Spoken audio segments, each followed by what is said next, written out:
So in this video, we're going to learn how we measure money. As we already learned the function of the monies and the evolution of the payment system. Now we're going to look at how the government going to measure how much money is circulating in the system. And so since 1980, and the Fed has modified its measure of money several times and has settled on the following measure of the money supply, so which are also referred to monetary aggregates.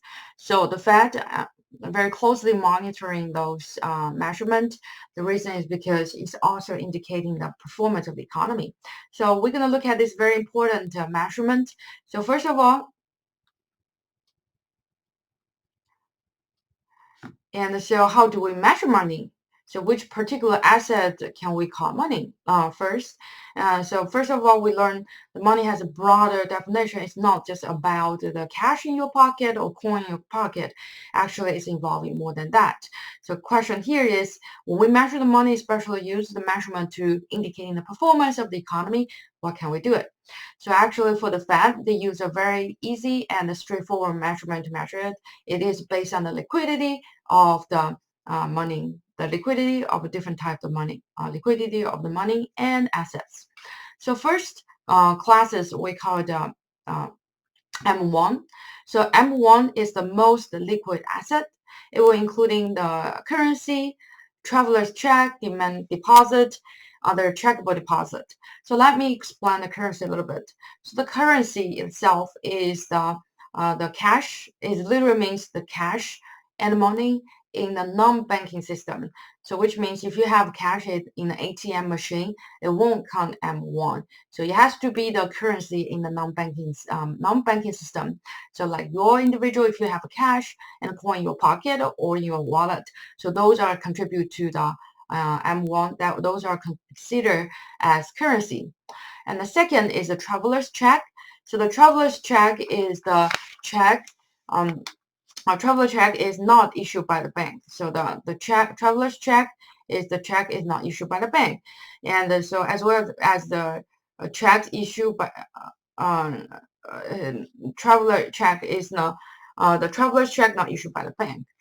For the demand deposit, on the opposite side, actually that is going to be including the business checking account that do not pay interest, and also the traveler's check issued by the bank. So here, the traveler's check is not issued by the bank. But when we talk about the demand deposit, so that will including the traveler's check issued by the bank. And so the last one is the other checkable deposit. Here I want to mention one of the important asset that is considered as other checkable deposit. So that is called the interest-bearing checking account held by the household.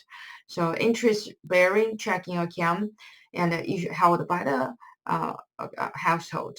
And so those are the considered as M1. So why it's so important to know those components? Because if you go to real world, if you got chance to work for the Fed, and so you have to do the accounting side of the money supply or monetary aggregates. So you have to know what should be putting under M1.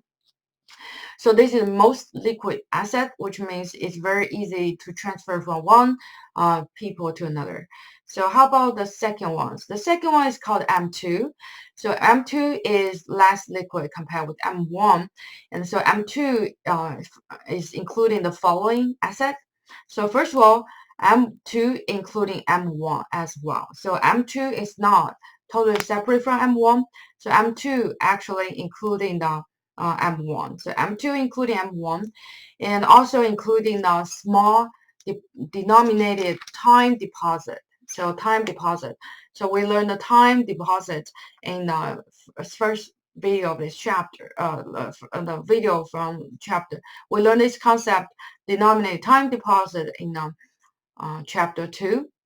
And besides that, it also including money market and mutual fund shares, and also saving deposit and money market deposit accounts.